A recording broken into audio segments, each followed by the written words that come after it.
Good morning po sa inyo lahat mga kapatid. Maya po nga ba kayo kayunan. Magandang umaga sa inyo lahat. Ang ating pong topic doon pa rin sa The Church Christ Built.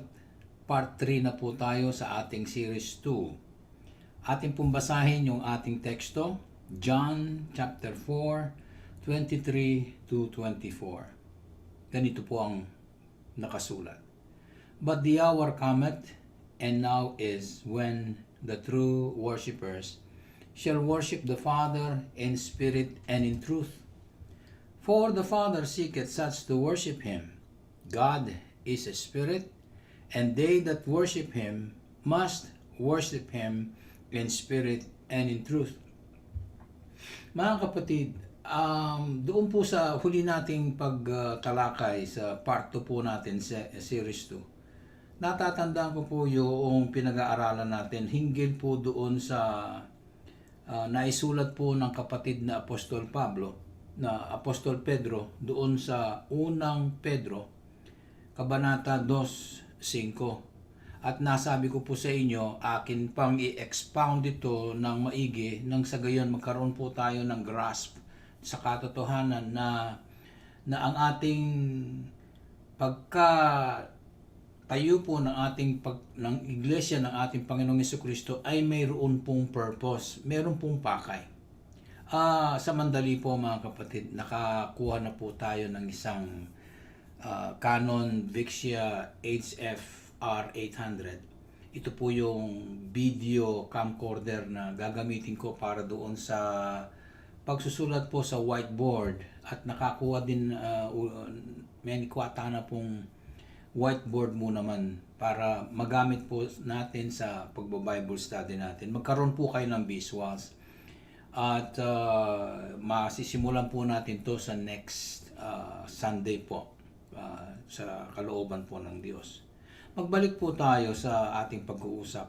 Nabanggit ko po sa inyo na gusto ko pang naliman ang pagtalakay hinggil doon sa naisulat ng kapatid na Pedro, 1 Peter chapter 2 verse 5. Dahil dito pinakikilala ng banal na kasulatan kung bakit naman ang Ama sa Langit ay naghahanap ng mga tunay na mananamba na sa kanyang paraan, sa kanyang paggawa ng grace niya ay sinangkot ang buktong na anak, nang sa gayon ang lahat ng ibibigay sa kanyang buktong na anak ay ililigtas po ng Panginoong Jesucristo.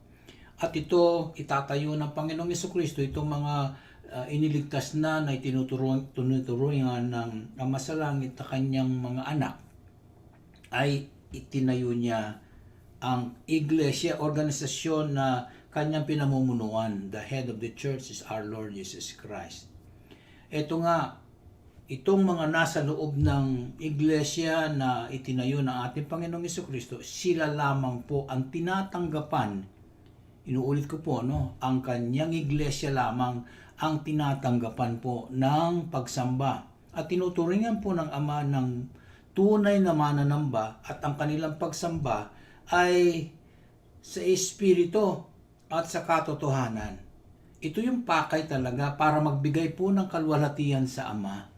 Makaulayaw niya ang kanyang nilalang at tinuringan niyang mga anak niya dahil iniligtas po ng Panginoong Jesucristo.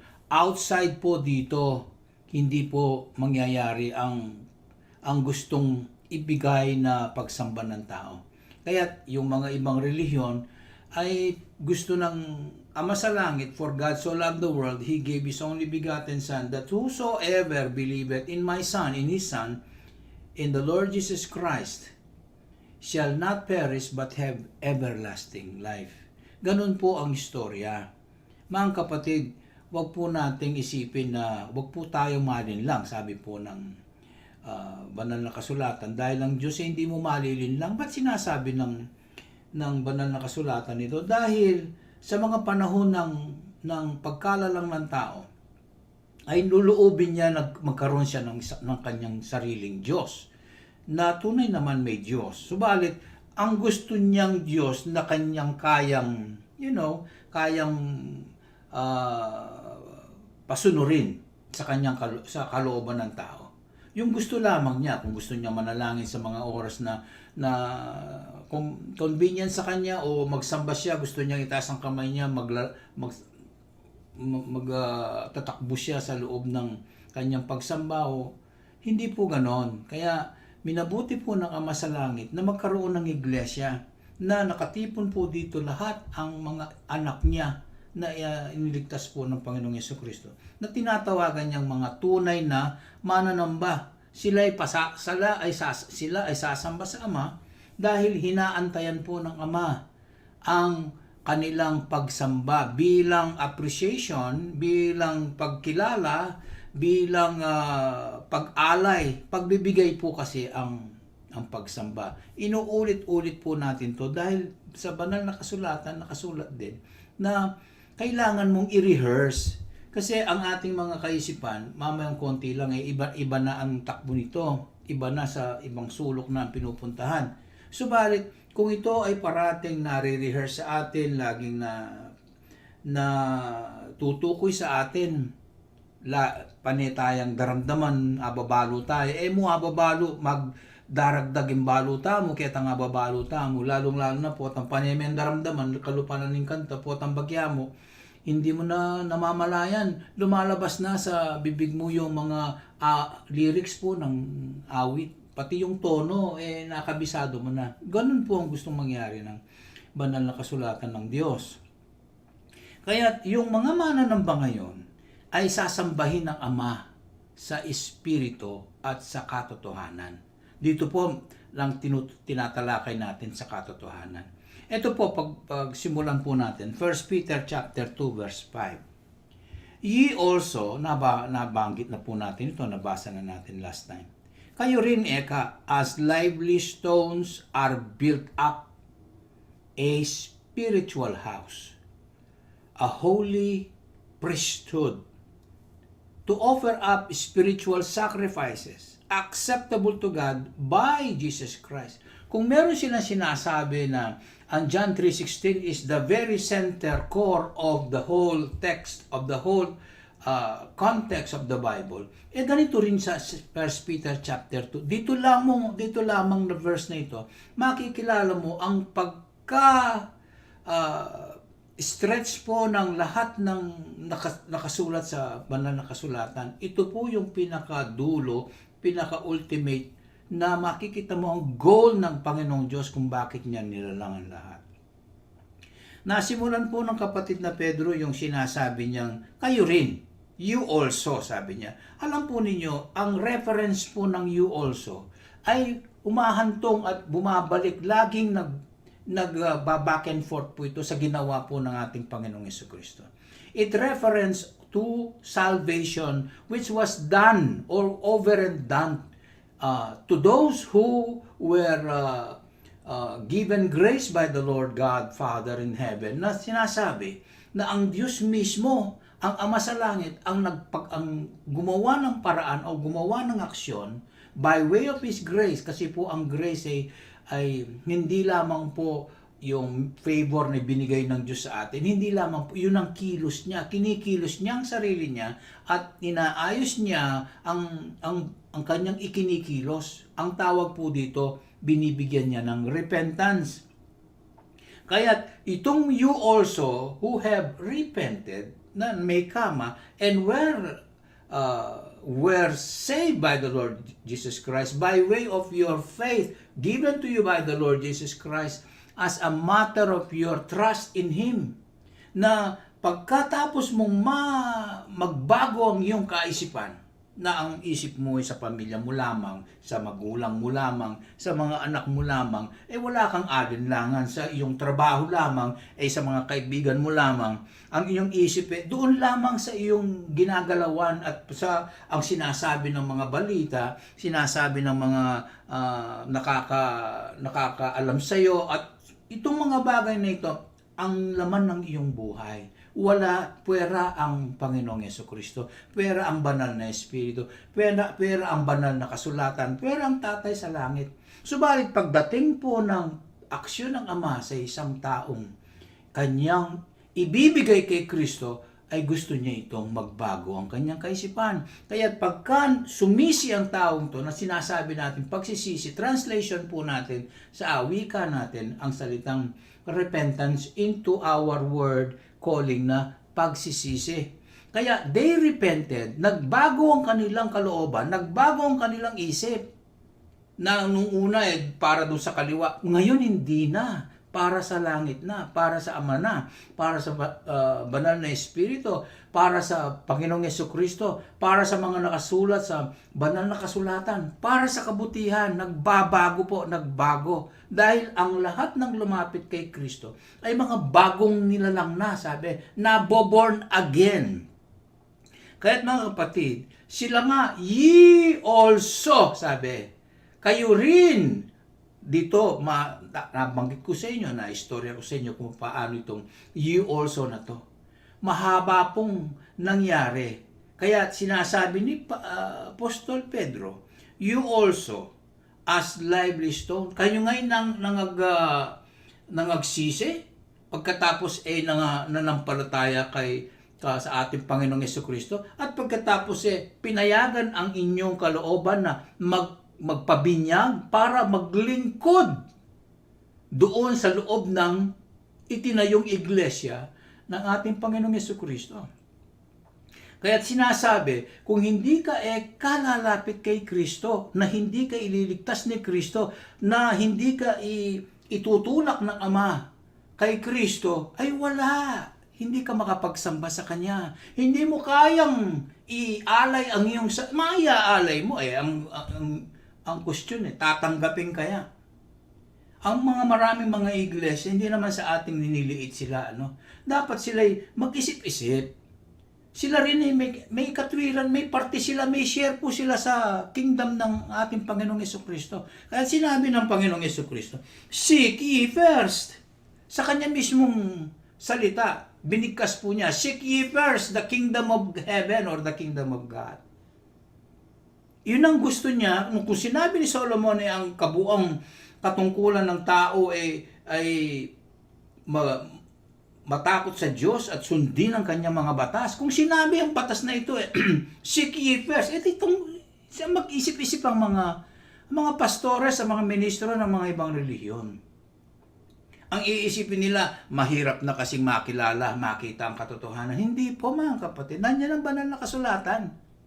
Lahat naman umahawak na ng banal na kasulatan. Hindi po lahat ng umahawak ng banal na kasulatan ay may inspiration po ng banal na Espiritu. Makikilala mo ang kanilang mga bunga, sabi ng ating Panginoong Jesucristo. Tutupin, bubuklat daw ang Bibliara. Pagmasdan mo yung kimutda, pagmasdan mo yung pulahinan ng karelang isip, tingnan mo, pagmasdan mo ang kanilang mga kilos, pagmasdan mo ang kanilang pamumuhay, pagmasdan mo ang bawat segundo ng kanilang life, kung kanino ito nakaparikil, kung kanino ito pumupunta, anong direction na ito. Kaya mga kapatid, kaya niya, you also, sabi, ito'y mahabang salaysay na summarize po natin. Ang sinasabi dito, kayo rin, nagpabinyag kayo at sumali kayo sa iglesyang itinayo ng ating Panginoong Jesucristo. Dahil kinakailangan natin, ang Panginoong Jesucristo ay siyang magdala sa atin sa Ama. Kaya bago natin mangyari yun, ang Ama naman gagawa po ng aksyon na idudulog niya tayo kay Jesus Christ. Tingnan po ninyo ang ganda ng kanilang corroboration. John chapter 6 po, 44 to 45, huwag niyo pong kalimutan ito. Ito po yung pangbenga. Ito po yung pangsangga o hindi lang pang depensa of the faith, kundi ito yung pagpakilala ng maling katwiran ng iba. Tingnan niyo, John 6 verse 44 and 45. Sabi niya, walang sino mang tao ang makalapit kay Kristo. No one come to me, sabi niya, except the Father. Tingnan mo ito, kung sinabi nga ito, wala na. Tapos ang pakilala, no one cometh to me, ang pakilala kay Kristo, tao lamang siya. Di tama, mali na yung kanilang paglapit kay Kristo.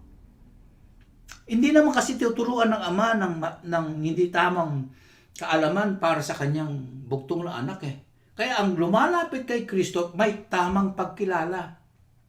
Kaya malalaking gusali, malalaking iglesia na ang kanilang turing kay Kristo ay tao lamang sapagkat tao lamang. Nakalulungkot po mga kapatid. Ano? Pero ang banal na kasulatan sinasabi niya, walang makalapit sa akin. Bakit? Dahil tatrabahuin muna ng Ama. At siya, sabi niya, no, except the Father who sent me, draw him. Ano ba ito? Walang makalapit kay Kristo, walang maililigtas si Kristo. Talagang hindi niya ililigtas ang gusto niyang iligtas. Hindi. Hinihintayan niya ang mga ibibigay ng Ama sa Kanya. At sinabi, lalapit sila sa Kanya eh. Lalapit, hindi yung hahanapin ni Kristo. Hindi, ngayon mga kapatid hinahanap ni Kristo yung mga ililigtas niya. Hindi tama po yun. Sinabi dito, hindi hinahanap eh. Except the Father which had sent me, draw him. Ito yung gagawin. Hinihintay ng ating Panginoong Jesucristo. Dahil ang mga kaisipan nito, binabago po ng Ama sa langit. Ang daming klaseng pag-iisip, mga kapatid. May mga ligtas na dyan kung mag-isip talagang ibang klase mag-isip pa Hindi pa sila nakatungtong doon sa mga gustong ipakilala ng Ama kay Kristo Kaya yung mga trabaho ni Kristo kinukutsapan nila Tingnan mo itong mga ligtas na ito, tapos ang dating sa kanila ibang klase. Iba ang dating ng kanilang mga kalooban kay Kristo. Pag may sinabi si Kristo, binubugbog yung sinabi, na hindi nila tinitingnan kung ano yung, kaya nga, sabi ng ating Panginoon, Father, forgive them. You have to forgive them because they don't know what they're doing. Imagine, mag-come up ka ng isang mga issue mo sa sarili mo na ilalatag mo, hindi mo maibigyan ng kasagutan nito, na magkakaroon ng kasagutan, ayaw mo pa rin tanggapin, gumaganon-ganon pa rin yung isip mo. Hindi po ganon. Ipinipili po ng makikita ninyo, kaya tinawag na elect ang mga ligtas. Pinipili talaga, ay yung pagpipili ng Ama na ibibigay niya yung kanyang dapat ibigay doon sa taong yun, na kanyang ibibigay kay Kristo. Na yung taong yun talagang bukas palad, bukas isip. Wala pong sariling personal na, eto yung nalaman ko, eto yung dala ko. Hindi po, kaya sabi ng Diyos sa langit umalis kayo dyan. Binago na ko na kayo, umalis kayo dyan. Anong mangyayari? Pinapractice nyo ba yung binago ko sa inyo? Hindi. Pinapractice nyo yung dati. Mahirap po yun, mga kapatid. Kaya nga, no man come to me except the Father which had sent me, draw him. Inalis na kita dyan sa iyong kaisipan. Kung ano man ang pinanggalingan mo, kung ang pinanggalingan mo walang kibuan lahat dyan, alisin na kita dyan, umalis ka na. Kaya umalis ka na rin dahil na-born again ka na. Inaantayan ng Ama na talagang magbigay ka. Anong ibibigay mo?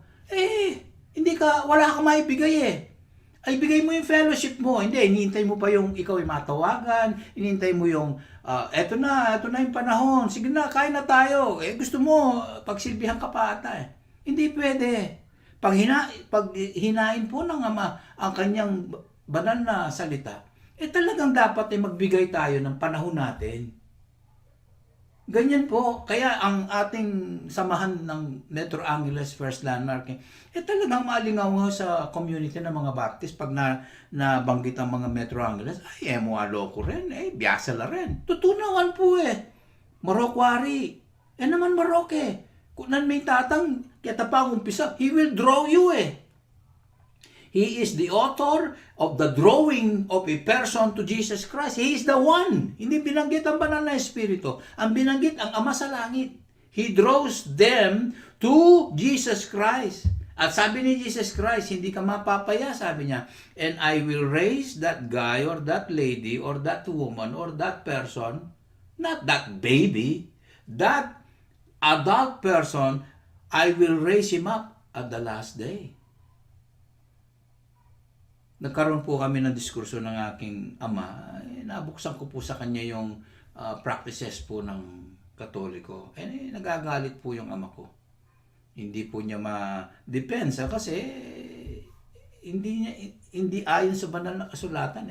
Nandyan man ang banal na kasulatan, para sa kanila, meron pang mas higit sa banal na kasulatan. Nakatago lang nga. Mga kapatid, it is written in the prophet, sabi niya dun sa verse 45, and they shall all be taught of God. Every man therefore that had heard and had learned of the Father cometh unto me. Pambihira, nabigkasan ka na ng Ama. Pambihira naman na ituro na ng Ama sa'yo kung paano ang sikreto ng maging anak niya. Kung paano ang hindi nalalaman ng karamihan. Ang Ama sa langit na nagpakilala. Ang sabi nga ni Kristo, sinya-challenge niya yung mga dumarating sa kanya. Talaga bang sasama ka sa akin? Oo, kanya niya lang. Ilibing ko muna ang aking Ama. Ilibing ko muna. Ay, hindi po ganoon ang dating. Ang sino mang pagka bibigyan pa ng higit na pansin ang kanyang mga magulang, ang kanyang kaibigan, ang kanyang pamilya, higit sa akin hindi para sa akin sabi. Wala po kasing natitira, love the Lord thy God with all thy heart, with all thy strength. Putting God first, and then second is God, and then third is God. Because if you do that, you seek the kingdom first. Mga first siya, mga salitang yan. Then, everything, every righteousness shall be given unto you. Matutuwa po ang pamilya. Akala ng iba, pagka inuna yung amang Diyos, wala nang kwenta ang pamilya. Ay, ibang klase yun, mga kapatid. Ibang klaseng Diyos yung linapitan niya. Kasi pagka binigay mo sa Diyos, ang Diyos na ang bahala sa iyo Sabi nung Matthew 6:33 Yun ba yun Seek ye first. Totoo po mga kapatid, Alam niyo yung salitang draw na sinabi dito? Yung, except the Father who sent me, draw him. Helkuo po. Helkuo sa salitang Grego. Alam po ba ninyo yung draw dito? Parang hinatak Drag off ang sabi. Hinila. May puwersa. Ang tao po, kung di nyo po puwersahin, wala pong mangyayari. Lulukohin ka ng tao. Manluloko naman talaga tayo, di po ba? May fallen nature tayo. Hindi na nga lang tayo manluloko dahil na kay Kristo na tayo. Yung pong helkuo dito na sinasabi ng John 6:44, bago po natin abutan yung ating talagang 1 Peter. Ang sinabi ay helkuo, gumagamit po ng puwersa ang Diyos. Meron pong parang impel parang puwersa, ina-urge ka, urging you. Binabagabag ka. Ayun mga kapatid, gray ang Diyos pagka dumating talagang yayanig-yanig mayroon pong kapangyarihan. Kaya yung mga sinasabing wala mang kaano-ano naging born again sila. Hindi po pwede. Kaya yung sinasabi pa dito, yung draw daw, itong salitang helkuo, ay parang mayroong kaantabay na salita na haireomai, na sinasabi, pinili, kinuha ka dahil gusto niya. Parang ganun Pinilit ka niya dahil yung gusto niya mangyari, ang mangyayari. To take for oneself, kinuha niya para sa sarili niya. Kaya meron salitang elect to office Hindi po ba pag gusto mong ilagay yung tao sa opisina o yung siya ang magiging mayor, pinaglalaban mo ito at sinasabi mo sa kanya, gusto ko ikaw maging mayor. Hindi ka kikibo? Hindi pwede. What mangyayari ba ang gusto mo pag hindi ka kikibo? Hindi po pwede.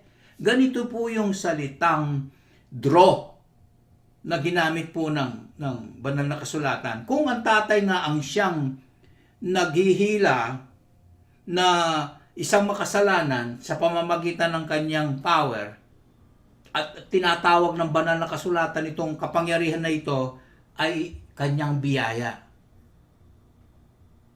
Ang tanong ko kanya, if he uses his own power to drag this person by saying, let there be light and there was light, he created the whole universe and then he uses this power to drag a person, will he fail? Rhetorical po ito. Mangyayari ba ang kanyang gusto o hindi? Panginoon ba siya o hindi? Makapangyarihan Diyos ba siya o hindi? Kaya mga kapatid, kayo pong sumagot doon. Sabi nga, Sinasabi dun sa Efeso 2:8, for by grace are ye saved. Hindi niya sinabing for by grace you might be saved, di ba? For by His power dragging you to repentance and giving you His power to go to Jesus Christ for salvation. For by grace are ye saved through faith, and not of yourselves anymore. Not of yourself, it is the gift of God. Sinasabi ko sa inyo, pumapalya ba ang kapangyarihan ng Diyos? Ang sinabi dito, for by grace, you might be saved. Hindi. Positive po. For by grace are ye saved. You will be saved when He uses grace. Mga kapatid. Ipagpatuloy po natin, no? Ito ay gustong mangyari po ng banal na Espiritu na makilala natin, talagang ma-imprenta sa isip natin na pag kumilos po ang Diyos, sigurado po ito, wala pong palya. Doon po sa ipagpapatuloy nating 1 Peter chapter 2, ye also as lively stones are built up a spiritual house, a holy priesthood, to offer up spiritual sacrifices acceptable to God by Jesus Christ. If you are worshiping the Father through our Lord Jesus Christ, siguradong truth yung worship nyo. Bakit sabi ni Jesus Christ? John chapter 14 verse 6 po ba ito? Sabi niya, I am the way, I am the truth, sabi, and the life. Kung ang Panginoong Diyos ang katotohanan, dapat nasa Kanya ka. Kaya nga tinatanggapan ng Ama ang pagsamba mo, tinutuloy ng kapag tunay na mananamba, dahil kay Kristo, hindi dahil sa gagawin mo. Hindi mga kapatid. Kasi ang Panginoong Jesucristo, siya po yung truth. At siya yung head of the church. Kaya lahat ng gusto mangyari ng ating Panginoong Jesucristo, para sa ikalilingkod, ipaglilingkod, pagbibigay po natin ng kalwalatian sa Ama sa langit. Nakikita po ba ninyo ang equation, mga kapatid? Kaya niya sabi, ye as lively stones, kayo ay tulad ng mga buhay na mga bato. Mga kapatid, yung pong buhay dito, yung lively, alive po ang ibig sabihin nito sa tamang translation. Zao. Zao po ito, o zao sa salitang Griego. Sa Greek. Ang ibig sabihin ay, totoo, meron kang buhay na walang hanggan. Totoo po ito. But in a very nitty-gritty sense, buhay ka sa loob ng pamamahay ng pamumuno ng ating Panginoong Jesucristo. Ikaw ay isang buhay na bato. Natatandaan po ninyo yung, baka naman isipin niyo yung tungkol sa thou art Peter, kaya ikaw ay si Pedro o isang maliit na bato. Dahil po yung zao, maliit din pong bato ang ibig sabihin nito. Pero ito yung mga bato-batong nagpapalakas sa pundasyon, yung zao. Pero itong thou art Peter, yung lakas loob ni Peter na nakita ng ating Panginoong Jesucristo, tinawag siyang maliit na bato. Petros. Ito po ay zao, hindi po magkaugnay yung pong pagkanatural ng Petros. Yung karakter na Petros, yun ang gustong sabihin ng ating Panginoong Jesucristo. Kaya dito pagdating sa zao, kayo'y mga buhay, no? Yung may buhay na bato. Yung bato po dito, litos. Kaya binanggit ko na sa inyo yung Petros, dito naman litos. Mga buhay na maliliit na bato na may lakas. Yung pong Petros na may karakter na malakas ang loob mo. Ito naman na may lakas pagka pinagsasama-sama. Di po ba sa pundasyon, dinalagyan po nila ng mga maliliit na bato pagka lalagay po yung simento. Iyon po nagpapatigas, lakas sa ginawa po nilang pagbubuhos ng simento. Kaya, ang sabi po ng ating kapatid na Pedro, kayo'y mga maliliit na bato na buhay. Nagkakaroon po yan, mayroon pong ibig sabihin yon. Yung buhay na ito, nabubuhay tayo sa kalooban ng Diyos na gustong makita ng Ama sa langit sa atin. Hindi lamang sa pagsamba. Dahil ang ating pagsamba ay katuring-turing nga sa ating Panginoong Jesucristo. Siya yung katotohanan. Gusto ng Ama sa langit. Tayo yung mga buhay din pagdating sa pagsamba. Huwag natin isipin yung Catholic sense. Huwag natin isipin ang Katoliko na naman. Katoliko, bubulad. Dapat bubulad. Huwag kayong bumulad dyan. Huwag kayong umimik. Diyan na lang kayo sa upuan. Huwag na kayo magdala ng mga Biblia ninyo. Pag nagdala kayo, titingnan ka pang ganyan. Kala mo, nakakaloko sila. Tingnan nyo, pari lamang ang dapat magsalita. Kaya yung mga naboborn again na mga Katoliko, sila karamihan na, mga kapatid, karamihan. Wala nga ang kibo. Walang natututo pero walang naidadagdag. Pero pag sinabing buhay ka, di ba, may dagdag. Mayroon ka na idadagdag. Dahil nakakaalam ka Dinadagdagan ka sa kaalaman Kaya kung nadadagdagan ng kaalaman, ang panalangin mo sa Diyos, Ama sa langit, pagkalooban mo ako ng kaisipan na maging aktibo ako sa fellowship namin. Nang sa gayon, mabigyan ko ng respetong pastor at makadagdag pa ng kanyang kalooban, ng katalinuhan o knowledge. Kasi po mga kapatid, the very reason that God would always want us to learn is that when we are inside the church of our Lord Jesus Christ, under the management of our Lord Jesus Christ, and the under shepherd of the Lord Jesus Christ is the pastor. The pastor must give us food. How can he prepare what we want? Through what we learn in the Word of God, by way of telling our pastor, this is what I've learned. What do you say about this? Shall we fellowship this? Can we fellowship this? Ito po sinasabi ko sa inyo, kung anuman ang nabigkas ng Ama sa Langit, kayo'y sigurado nakatanggap ng magpagkain sa inyong mga kaluluwa. May bubukas yan sa fellowship. Ito yung nagpapadagdag sa kaalaman po ng ating pastor, malugod na pastor. Kung wala po tayong ibibigay na fellowship, dito lang, isa lang itong fellowship, dalawa, umuunti po yung relasyon, hanggang sa huminto, kumukulang po yung alam ng ating pastor. Tulungan po natin, ito po yung bilang ating talima sa kalooban ng Ama sa Langit. Ito po yung panghuli, hindi po natin natapos, Sabi po, ye also are as lively stones, are built up a spiritual house. Tingnan nyo na, pumasok na po dito ang iglesia. Ito yung talagang pakay na mayroon palang kaligtasan, mayroon pong redemption, tinubos ka ng lahat, gana-gana, may tubos ka. For what? May pasok ka sa iglesia. For what? Makaalam ka tungkol kay Kristo. For what? Para lahat ng alam mo ay katotohanan. For what? Ito yung kasi yung gusto ng Ama. Ito kasi yung gusto ng Ama na ihandog ko itong nalaman ko lahat na ginagalaw ko sa buhay ko. Ito yung katotohanan kay Kristo na makaibigay ko yung pagsambang may katotohanan.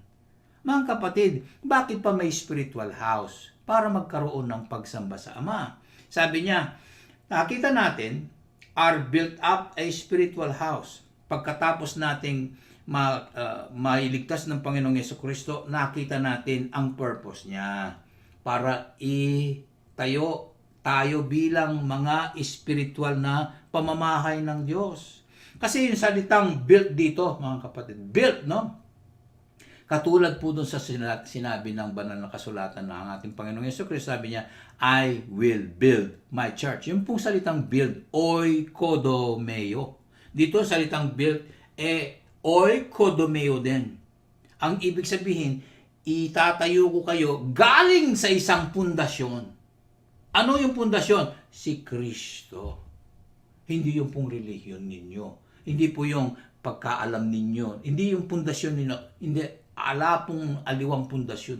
Ang ating pundasyon na sinasabi ng banal na kasulatan ay ang ating Panginoong Jesucristo. Sabi niya, Matthew 16 verse 18. And I say also unto thee that thou art Peter, ikaw nga ay Pedro, maliit na bato, and upon this very big, huge mountain rock, I will build my church. So, ang pundasyon ay ang ating Panginoong Jesucristo. At ang mangyayari ay lalabanan ka ng lahat ng puwersa, and the gates of hell, lahat po ng puwersang masama, shall not prevail against it. Hindi po matatalo. Kahit po ang ang tunay na katayuan ng tao ay siya'y namamatay, hindi po yan mauubos. Ang kamatayan niya ay hindi kayang lamunin ang iglesia. Patuloy pong dumadami ang iglesia. At ang itinayo pong iglesia ng ating Panginoong Jesucristo ay isang spiritual house. At siya po mismo ang head of this spiritual house, which he called the church.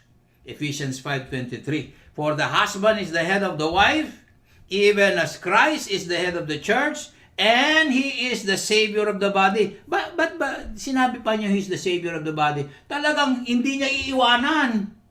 Kasi alam niya ang kanyang iglesia ay lalamunin ng sanlibutan, tatalunin. Pero subalit, we are the light of the world and we are the salt of the earth. That's why the Lord Jesus Christ will always be the Savior of the church. Kaya mga kapatid, magpapaalam na po ako. Wala na po tayong oras. Ipagpatuloy po natin ito sa next time, next Sunday po. God bless you all. Bye-bye.